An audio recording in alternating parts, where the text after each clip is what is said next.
so I rolled over on my back and flung my legs over my head. Grandma Hollingsworth always said I was a little flighty. There's nothing I can do, so get that look out of your eye and let go. Did you ever hear those weird behind-the-scenes stories? The ones that made the Golden Girls even stranger than you remembered? For fans who grew up watching Blanche, Dorothy, Rose, and Sophia light up the screen, these moments were part of our living rooms. But what if some of the quirkiest facts got buried under all those reruns and laughs? It is hard to imagine anyone else playing Rose Nyland, the sweet, wide-eyed woman from St. Olaf, with a story for everything and a clue for nothing. But when the Golden Girls was first being cast, Betty White was actually tapped to play Blanche. That's right, she was set to be the sultry Southern belle, the role that would eventually belong to Rue McClanahan. And on paper, it made perfect sense. Betty had already played man-hungry Sue Ann Nivens on The Mary Tyler Moore Show, and she was great at it. Audiences knew her as the sarcastic flirt. That was her thing. And that, weirdly enough, is why it did not happen. Director Jay Sandrich, who had worked with both Betty and Rue before, worried the casting felt too expected, too obvious, too safe. He wanted to flip it. Let Rue McClanahan play the sexy one. Let Betty White, the queen of innuendo, play against type as the naive one. At first, neither actress was sure. Betty especially hesitated, but she agreed to try it. It was the kind of casting gamble that could have easily backfired. Instead, it gave the show its most unexpected heart. Betty White took what could have been a one-note ditz and turned her into something soft, odd, and quietly brilliant. She found grace in Rose's confusion, wisdom in her innocence. She slowed scenes down, gave the audience space to laugh, then feel. Every St. Olaf story felt ridiculous and completely real. That takes a rare kind of talent, the kind that only happens when you hand a legend the wrong role. And she makes it the right one. Because the result was magic. Rose was instantly lovable. She was ridiculous but never cruel. And Betty played her with the kind of layered sweetness that turned punchlines into full characters. There was something incredibly funny about watching the most experienced actress in the room say the dumbest line and make it land every time. The switch worked because it surprised people. Viewers who tuned in expecting more Sue Ann Nivens got something weirder, gentler, and oddly more powerful. Rose's innocence became the heart of the show. And Betty White, who had already lived 1,000 lives in television, added a whole new one to her legacy. Imagine if she had stayed as Blanche. Maybe it would have worked, but we would have lost something truly original. Sometimes the weirdest casting decision is the best one, and this one turned a great show into an unforgettable one. Sophia Petrillo never missed. Not a beat, not a chance, not a punchline. She was the oldest character on the Golden Girls and easily the sharpest.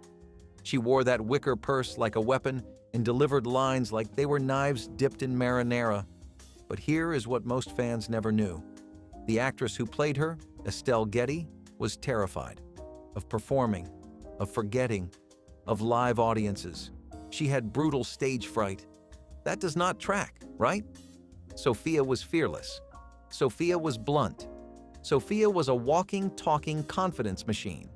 But Estelle Getty was different.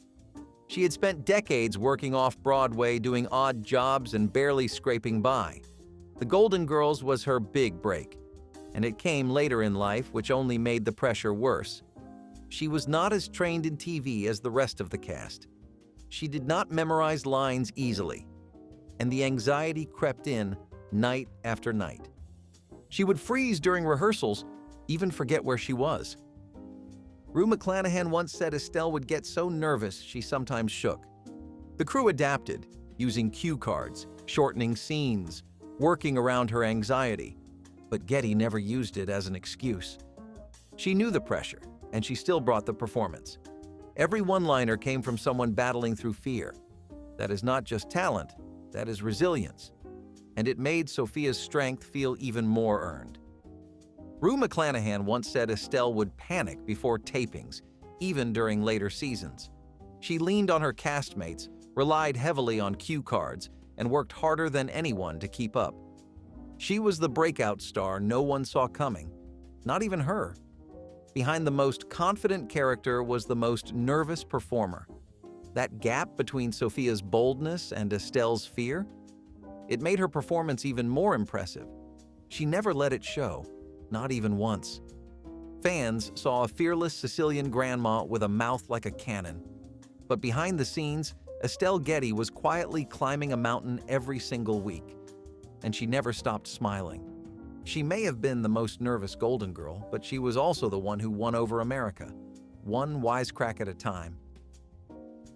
This one still throws people off. On screen, Sophia Petrillo was the mother. Dorothy Zbornak was the daughter. The hierarchy was clear. Sophia was older, meaner, wiser, and always ready to make Dorothy feel like a child again. But in real life, Estelle Getty was actually younger than Bea Arthur, not by a few months, by over 1 full year. Bea was born in 1922. Estelle, 1923. And that changes everything. To make it work, the makeup department had to pull off something rare in 1980s television, age reversal. They gave Estelle Getty a full-on transformation. Wigs, prosthetics, heavy makeup, and wardrobe choices that made her look decades older. The thick glasses, the wrinkled clothes, the ever-present purse, it was all part of the illusion. And Getty sold it. She would sit in makeup for hours while her co-stars breezed through in minutes. She learned how to hunch her shoulders and slow her walk to seem older. She deliberately aged her voice, dragging certain syllables and adding rasp. Everything Sophia did, physically and vocally, was calculated. And all of it worked so well, the audience never doubted the mother-daughter dynamic. Estelle's real age became a kind of secret superpower. She got to disappear into a role in a way most sitcom actors never do. And she fooled everyone week after week, year after year. So well, in fact, that most fans never questioned it. She became the face of TV's feistiest senior citizen. Her stories started with, "Picture it, Sicily," and never failed to deliver. But beneath the gray wig and grandmother vibe was a woman actually younger than the child she was constantly scolding. Bea Arthur had a real presence, tall, commanding, and serious, so it made sense to cast her as the daughter. Estelle Getty had the voice, the sass, and the physicality of someone much older. It was one of those tricks that should not have worked, but totally did. And once you learn it, you can never unsee it. Suddenly, you notice the effort, the layers, the craft, and you realize how much Estelle brought to the role beyond the script. Sophia was more than a character. She was a disguise, and Estelle Getty wore it perfectly. Bea Arthur and Betty White were electric on screen, Dorothy's dry sarcasm bouncing perfectly off Rose's innocent rambling. But behind the scenes, things were not always as warm. The tension between Bea and Betty was real, though never explosive. It was more like a cold breeze that never quite went away. Bea, a theater-trained actress, valued structure and seriousness. Betty, ever the sunshine, leaned into spontaneity and crowd-pleasing charm. That contrast, while great for television, led to personal distance. According to interviews and cast reflections, Bea often found Betty's constant cheerfulness and occasional tendency to play to the audience a bit much. It was not a feud exactly, more like a mismatch in temperaments. Bea respected talent, but she was also guarded. Betty was beloved by nearly everyone, but that warmth did not always melt Bea's defenses. The two women simply never clicked on a personal level. Rue McClanahan once said Bea found Betty's ever-present perkiness exhausting, even phony at times. It was not personal cruelty, just a clash of energy. Offset, Bea kept to herself. Betty mingled, and in the press, their difference in attitudes became an open secret. Still, they were professionals to the end. Whatever tension lived behind the camera, it never bled into the show. That is what makes it so fascinating. Because all that chemistry you saw, that was acting. And it was damn good acting. In later years, Betty spoke warmly of Bea. Bea, more reserved, rarely commented. But one thing was always true. On screen, they were magic. And like many working relationships, the brilliance sometimes came from the very thing that kept them apart. When The Golden Girls was first pitched, there was supposed to be a fifth housemate, Coco, the gay butler. Played by Charles Levin in the pilot, Coco was sassy, loyal, and already doing kitchen duty for a house full of fierce women. He was supposed to be the foil to Sophia's snark and Rose's sweetness. He cooked, he poured coffee, he threw shade with the best of them, and then he vanished, just like that. After the pilot, Coco was written out. No explanation, no farewell. The network decided the dynamic between the four women was strong enough on its own. And they were right. But still, Coco's disappearance felt abrupt. Some viewers did not even notice since the show had only just started, but others remembered him and wondered where he went. Behind the scenes, it was about balance. Too many voices, too little room. And with Sophia's character getting bumped up after test audiences loved her, Coco was edged out. It was not about his sexuality. In fact, The Golden Girls would go on to feature several openly gay and lesbian storylines, often with warmth and empathy. But Coco, sadly, became a footnote, a remnant of what the show might have been, or almost was. Still, his brief appearance holds meaning. He was a symbol of changing times, even if the change did not happen then. And for a show that broke barriers in so many other ways, it is worth remembering that the Golden Girls once had 5 chairs at the table, even if one was quietly removed. Rue McClanahan played Blanche like she was born to do it, sultry, funny, layered, and unafraid. But there was one thing she made absolutely clear from the start. If she was going to play the glamorous, man-chasing Southern belle, she was going to look the part. Rue had a clause in her contract that gave her control over her wardrobe, every outfit, every shoe, every accessory. If Blanche wore it, Rue approved it, or she did not wear it at all. She wanted Blanche's style to feel curated, not cartoonish, and she fought hard for that. She worked closely with the costume department. She picked fabrics, necklines, colors, jewelry. Every outfit told a story, and Rue made sure it told the right one. Her version of Blanche was confident, not desperate. Sexy, not silly. Without Rue's eye, the character could have slipped into caricature. Instead, she walked the line between bold and elegant. And that wardrobe? It became iconic. Shoulder pads, silk robes, rhinestones. Blanche Devereaux wore them all with conviction. Rue even kept many of the outfits after the show wrapped. They were part of her, as much as they were part of Blanche. Because for her, clothing was not just costuming. It was storytelling. And Rue McClanahan made sure Blanche's story was always worth watching.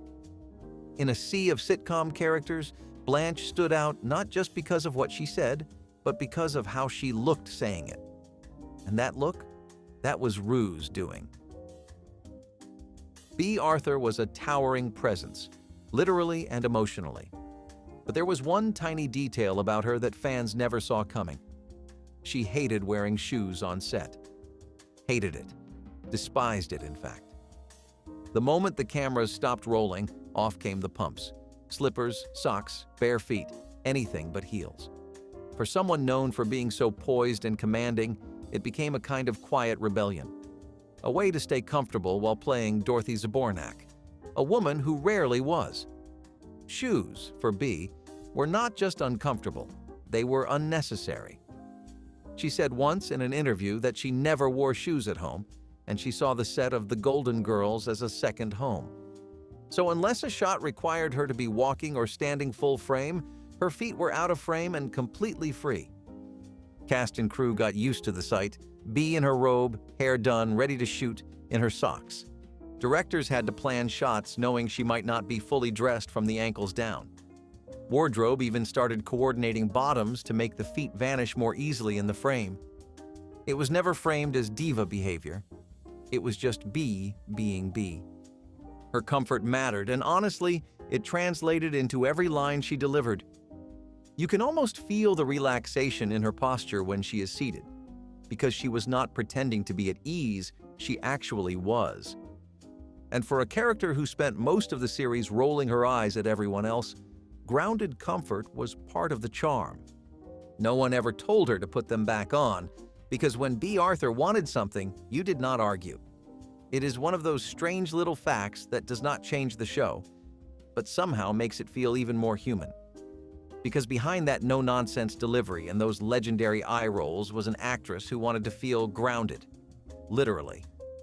Maybe that is why Dorothy always felt so authentic. Bea Arthur played her with both strength and stubbornness, and apparently a strong dislike for footwear. So next time you are watching a rerun and Dorothy's cutting Blanche down to size at the table, take a moment and smile. Chances are, under that table, Bea was in her socks, cozy, content, and completely in control. The moment you hear those opening piano notes, you are already smiling. Thank You for Being a Friend is more than just a theme song. It is a promise. A reminder of comfort, kindness, and late-night cheesecake chats. But what most people do not know is that this now iconic tune almost did not make the cut. That is right. The theme song was almost rejected. It was originally written by Andrew Gold in 1978, long before the Golden Girls existed. The producers heard the original version and liked the lyrics, but thought the feel was too mellow, too soft, too AM radio. They almost scrapped it entirely in favor of something more upbeat or comedic. One executive reportedly suggested something more sitcom-sounding, brassy, fast, with a laugh track vibe. But that tone would have clashed completely with the warmth the show needed. The song had heart, and that was what made it different. Cynthia Fee's re-recording gave it exactly the right balance of nostalgia and optimism. Her voice felt like a hug before the episode even started. The moment it hit the airwaves, audiences connected with it, instantly. It became shorthand for a kind of television that was smart, gentle, and real. And without it, the entire tone of the show might have landed differently. Over the years, that song became more than an intro. It became a comfort blanket, a shorthand for loyalty and humor and real friendship. It played in every living room where fans laughed, cried, and ate dinner in front of the television. And it still plays today, in reruns, commercials, memes, karaoke bars. The song outlived the show, just like true friendship should. Funny to think it almost never happened. That one of the most memorable pieces of 1980s television nearly got tossed aside because it was too sincere. But maybe that is what made it perfect. It did not sell the show. It welcomed you in. It asked nothing except that you sit down and stay a while. And that is exactly what the girls would have wanted. Before it became the Golden Girls, the show had another name, one that now feels like a bizarre joke from a marketing meeting gone wrong. It was almost called Miami Nice. Yes, really. Someone, or several someones, thought that title was catchy, maybe even clever. It was meant to be a play on Miami Vice, the hugely popular crime drama of the 1980s. But instead of cops and drug busts, this show would feature retirees in pastels and cardigans. It is hard to imagine now. The pitch was there. 4 older women living in Miami, navigating life and love. And in that era, networks were looking for anything that sounded fresh or tongue-in-cheek. Miami Nice was supposed to be ironic, light, breezy, but it missed the mark in a big way. Bea Arthur reportedly rolled her eyes the first time she heard it, and she was not alone. The title made the show sound like a parody, not a character-driven comedy.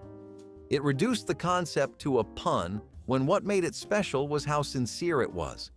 The writers wanted heart, not hashtags. Even test audiences found the Miami Nice name confusing and forgettable. NBC knew they had something different, but they almost gave it a name that screamed generic. Thankfully, creator Susan Harris fought hard to go with something timeless, and the Golden Girls felt just right, warm, regal, unforgettable, simple, elegant, and most of all, accurate. These women were not part of a pun. They were not riding a pop culture wave. They were the wave. Choosing the right title set the tone for everything that followed, from the writing to the casting to the legacy. It said, "These women are golden. Their stories matter." And this is not about being nice. It is about being real. In hindsight, Miami Nice feels like a bullet dodged, a footnote in a history that nearly veered off course. But thanks to a little pushback and a lot of instinct, television got something better. Not just a better name, a better show. And that is something truly golden. There was almost a spin-off about the housemaids. That sounds like a punchline now, like a Golden Girls gag that never got delivered. But it was real. At one point, NBC executives were seriously considering a new show focused not on Blanche, Dorothy, Rose, or Sophia, but on the women who cleaned up after them. Housemaids Marguerite and Coco, characters who barely appeared, if at all, in the final version of the show, were being floated as the next big thing. Marguerite, played by Meshach Taylor's sister, and Coco, a gay cook from the pilot episode, were both initially meant to anchor the show's support staff world. Why? Probably because even early on they didn't know if a show centered around 4 older women would land, so they hedged their bets. Spin-off options were drafted before the main show even aired. It was like having the backup act ready before the headliner performed. But when the Golden Girls premiered and hit big, all those alternate plans were shelved. Suddenly, no one needed a maid-centered comedy. Not when you had Dorothy's eye rolls and Blanche's one-liners lighting up the screen. Executives were ready to pivot. Not because the maids were better, but because they were safer. They assumed viewers wanted background players, not older women with sharp opinions and layered pasts. But the pilot proved them wrong almost immediately. Coco, the cook, vanished after 1 episode, a sign the network dropped that idea fast. Marguerite never made it past a brief mention in the first draft of the series Bible. It was a rare case of the backup plan getting scrapped because the main plan worked too well. The women stole the spotlight and never gave it back. And the maids? They faded, like the doubt that created them. The near spin-off tells you a lot about how little confidence there was in a show like The Golden Girls. In the end, the spin-off idea was quietly buried. Coco faded out. Marguerite became a footnote. And the housemaids, fictional and otherwise, never left much of a mark on screen. But their almost existence is a weird little reminder of how close the Golden Girls came to being something entirely different. It makes you wonder what we would have lost if they had not just let those 4 women speak for themselves. The famous Golden Girls kitchen, that iconic yellow and green room with the rattan chairs and tiled floor, was not built just for them. It was a leftover, a recycled set, originally created for the short-lived sitcom It Takes Two, starring Patty Duke and Richard Crenna. That show didn't last, but the kitchen did. When the Golden Girls needed a warm, lived-in space that felt like home, they borrowed it, changed a few details, added a swinging door. And that was it. Suddenly, the backdrop for some of television's most heartfelt conversations was born. It worked. It worked so well that most fans have no idea it was ever meant for anyone else. The kitchen became a 5th character. It held their laughter, their fights, their midnight cheesecakes. The colors, the angles, the little table in the center. It was all burned into our memories. That kitchen was where stories began and ended. It was where truths got told, often over dessert and sarcasm. Its warmth matched the tone of the show. Nostalgic, familiar, never flashy. It was not pristine. It looked used, loved, and a little worn, just like the women themselves. Even the wallpaper choice, green on yellow, became iconic in its own right. By the time the set changed slightly in later seasons, viewers had memorized every detail. It proved that a good setting doesn't need to be new, just right. And with 4 sharp women around that table, it became something timeless. Later in the series, there were some tweaks. Background walls shifted, lighting changed. But the soul of that room never left. That's why, decades later, people still recognize it, still feel something when they see it. That little kitchen, born from a failed sitcom, became part of one of the greatest shows of all time. All it took was the right cast and the right conversations to make it matter. The women of the Golden Girls were awards magnets. The Emmys loved them. Nominations came year after year, and all 4 leads became television royalty in the eyes of critics. Or almost all. For some reason, Estelle Getty, the fan favorite who played Sophia, was left out at first. It seemed like everyone adored her. Her timing, her delivery, her character's mix of vinegar and heart. But for her first season on the show, Getty was passed over. No nomination, no statue. It baffled people. Even her co-stars were surprised. Getty was the one with the zingers, the one who could walk into a scene, say one line, and steal it. And fans? They rallied around her. Letters were sent. Commentary was published. The buzz got loud enough that the Emmy voters couldn't ignore it. In season 2, she finally got her nomination. And this time, she won. It was a moment that felt bigger than just a trophy. Because Estelle Getty worked harder than anyone on that set. She was the only one wearing heavy prosthetics, hours in the makeup chair daily. She suffered from terrible stage fright and still delivered flawless performances. She was new to television and still outpaced industry veterans. She became the breakout character, the one everyone quoted, and she never stopped showing up with everything she had. That Emmy did not just recognize a role, it validated a career. In the years that followed, Getty remained a standout. More nominations came, more accolades followed, but that first oversight is one of those weird little Emmy footnotes that still gets brought up in Golden Girls circles. Because if anyone deserved to be seen from day one, it was Sophia Petrillo. Each of the Golden Girls had her own color. Not by coincidence, not by accident. It was deliberate. Costume designer Judy Evans gave each actress a distinct wardrobe palette that subtly defined their personalities and made their dynamic pop on screen. Dorothy wore earth tones. Blanche was always in jewel tones and bold patterns. Rose leaned pastel. Sophia kept it neutral. And whether viewers noticed or not, it shaped how we saw each of them. You could feel it even before they opened their mouths. Dorothy's browns and olives gave her weight and groundedness. Blanche's reds and purples screamed, "Watch me!" Rose's baby blues made her seem more wide-eyed, more innocent, even when what she said was anything but. Sophia's cardigans and subdued florals said, "I've seen it all." It was visual shorthand, repeated across 7 seasons. And it worked. The wardrobe department spent hours making sure each piece aligned with the character's tone, age, and comedic rhythm. It was never about fashion trends. It was about emotional clarity. The audience needed to know instantly who each woman was in the scene, especially as plots grew faster and dialogue got sharper. This was sitcom storytelling at its most intuitive. You could watch with the sound off and still understand the vibe. A red silk jumpsuit meant Blanche was out to stir up trouble. An oatmeal sweater on Dorothy meant the sarcasm was coming. A pale pink blouse on Rose? You knew something adorably clueless was on the way.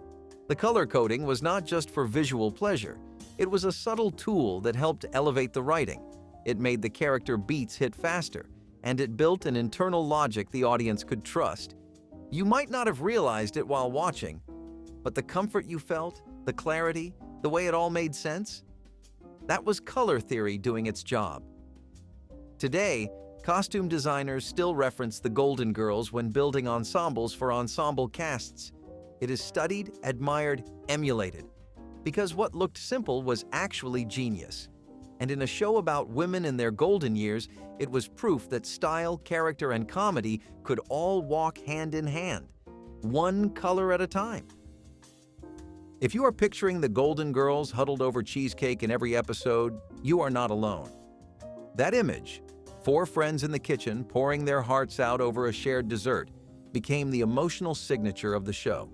But here's the thing, they almost never actually ate it, and when they did, they hated it. Because in reality, none of the actresses liked cheesecake all that much. Blanche preferred something more decadent. Rose was more of a pie person. Estelle Getty reportedly disliked dairy altogether. And Bea Arthur? She was just not a fan of sweets. So while the audience saw slice after slice on camera, what the cast saw was another take, another bite, and another reminder that sometimes sitcom magic requires a little sacrifice. Behind the scenes, the cheesecake was often left uneaten, pushed around the plate, or swapped with something more palatable between takes. It would sit under hot studio lights for hours. Soggy, bland, room-temperature dessert became a running joke. The actresses learned to mime bites or spit it out discreetly between cuts. They never complained, But the cheesecake scenes were not exactly a treat. Still, they committed, because they knew what that table meant. It was never about the dessert. It was about the honesty that came with it. The kitchen became the emotional center of the show. Bedrooms, living rooms, and lanai scenes came and went. But that table? That is where walls came down. That is where jokes turned into confessions, where grudges softened, where fears were voiced. The cheesecake was just a prop, but the feelings were always real. And maybe that is why the illusion worked. The ritual of sharing something sweet, something indulgent, became a shorthand for emotional safety. Fans felt like they were sitting there too, slice or no slice. Because everyone needs a place, or a person, where they can exhale, laugh, and admit what they are scared to say out loud.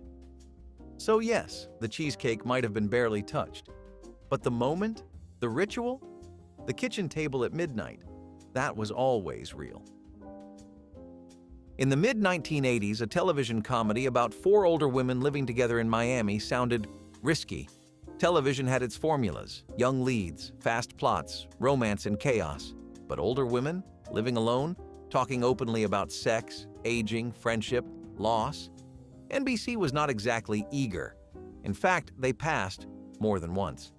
The executives thought it would be a niche show. Maybe good for a few laughs, but nothing sustainable. No one would watch a comedy about senior citizens, they said.